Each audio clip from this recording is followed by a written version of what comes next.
तो प्यारे बच्चों, इस YouTube चैनल में आपका बहुत बहुत स्वागत है। यूपी बोर्ड परीक्षा 2026 में पूछा गया ये प्रश्न, बेंजीन डाइऑनियम क्लोराइड से निम्नलिखित प्राप्त करने का रासायनिक समीकरण लिखिए। पहला है हमारे पास फेनिल साइनाइड। तो सबसे पहले हम देखेंगे यहाँ पर बेंजीन डाइऑनियम क्लोराइड हमारे पास है C6H5N2 plus Cl-।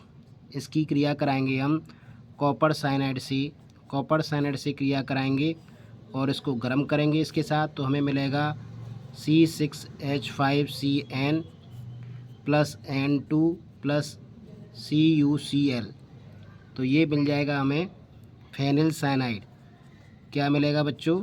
Phenyl cyanide. ठीक है, इसी को हम सैंडमेयर क्रिया कहते हैं। सैंडमेयर अभिक्रिया है ये।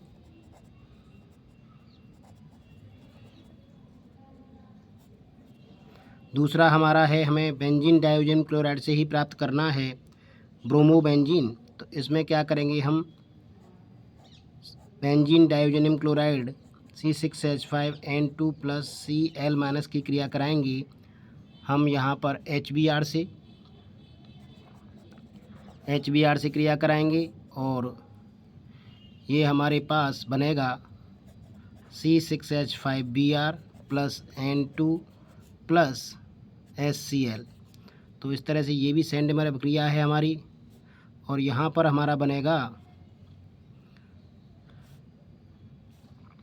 ब्रोमोबेंजीन बनेगा हमारा। अब हमारी तीसरी अभिक्रिया है जिसमें हमें क्या प्राप्त करना है, नाइट्रोबेंजीन प्राप्त करना है।